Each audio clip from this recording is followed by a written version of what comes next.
एक बार नारद जी को यह अभिमान हो गया कि उनसे बढ़कर इस पृथ्वी पर कोई दूसरा भगवान विष्णु का भक्त नहीं है। उनका व्यवहार भी इस भावना से प्रेरित होकर कुछ बदलने लगा।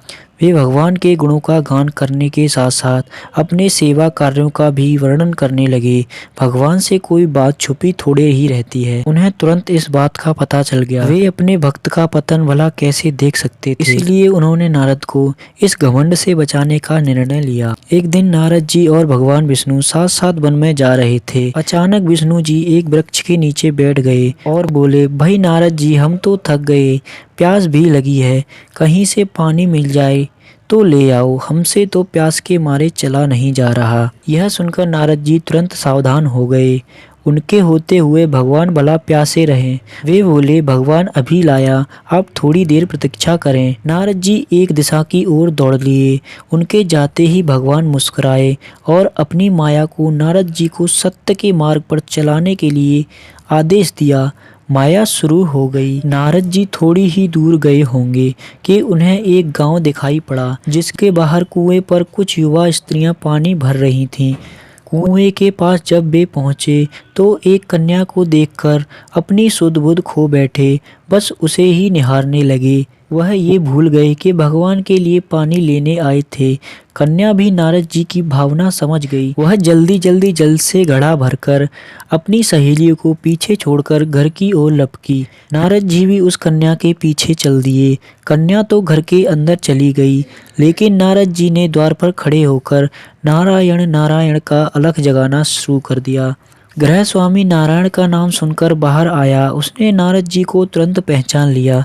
अत्यंत विनम्र और आदर के साथ वह नारद जी को घर के अंदर ले गया और उनके हाथ पैर धोकर स्वच्छ आसन पर बिठाया तथा उनकी सेवा सत्कार में कोई कमी नहीं छोड़ी। उनके आगमन से अपने को धन्य बताते हुए घर के मालिक ने अपने योग्य कोई सेवा बताने का आग्रह किया। नारद जी बोले, आपके घर में जो आपकी कन्या जल का घड़ा लेकर अभी अभी आई है, मैं उससे विवाह करना चाहता हूँ। नारद जी की बात सुनकर गृह स्वामी एकदम चकित रह गया, लेकिन उसको प्रसन्नता भी हुई कि मेरी कन्या एक ऐसे महान योगी तथा संत के पास जाएगी। उसने स्वीकृति प्रदान कर दी और नारद जी को अपने ही घर में रख लिया। 2-4 दिन पश्चात प्रभु मुहूर्त में उसने अपनी कन्या का विवाह नारद जी के साथ कर दिया तथा उन्हें गांव में ही उतनी ही धरती का टुकड़ा दे दिया। खेती करके वे आराम से अपना और अपने परिवार का पेट भर सकें। अब नारद जी की बीड़ा एक खुटी पर टंगी रहती, जिसकी ओर उनका ध्यान बहुत कम जाता। अपनी पत्नी के आगे नारायण को वो बिल्कुल भूल गए। दिन भर खेती में लगे रहते, कभी हल चलाते, कभी पानी देते तो कभी बीज बोते। जैसे जैसे खेती के पौधे बढ़ते, नारद जी की प्रसन्नता का कोई ठिकाना न रहता। फसलें हर वर्ष पकती कटती, अनाज से उनके कोठार भर जाते। नारद जी गांव के एक संपन्न किसान माने जाने लगे। वर्ष दर वर्ष बीतते चले गए और नारद जी की गृहस्थी भी बढ़ती चली गई। 3-4 लड़के लड़कियां भी हो गए। अब नारद जी को एक क्षण की भी फुर्सत नहीं मिलती थी।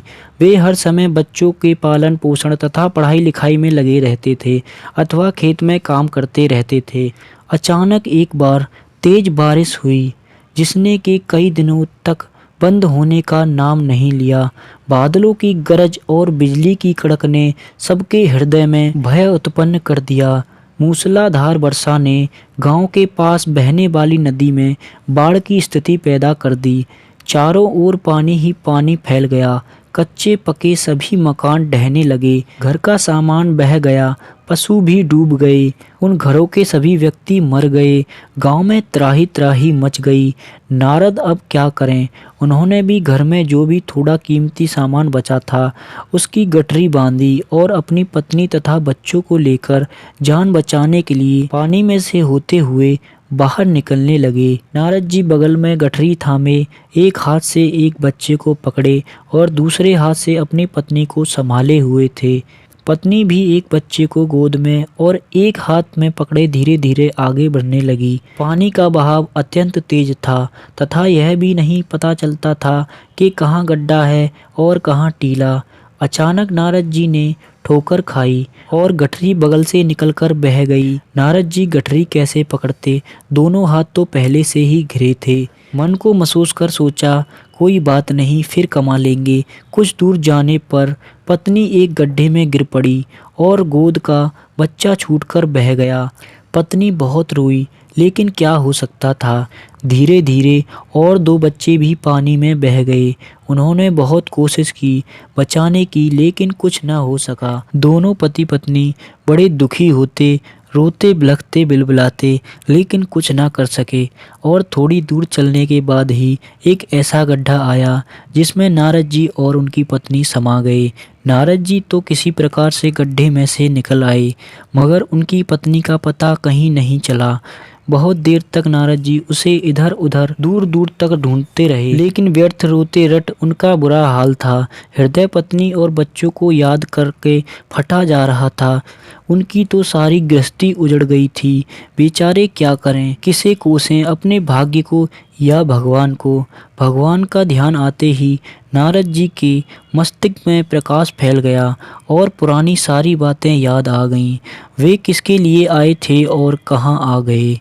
ओहो, भगवान विष्णु तो उनकी प्रतीक्षा कर रहे होंगे। वे तो उनके लिए जल लेने आए थे और यहाँ गृहस्थी बसाकर बैठ गए। बरसों बीत गए गृहस्थी को बसने में और फिर अब सब नष्ट हो गया। क्या भगवान अब भी मेरी प्रतीक्षा में उसी वृक्ष के नीचे बैठे होंगे। यह सोचते ही बाढ़ का पानी पूरा सूख गया। गांव एकदम गायब हो गया।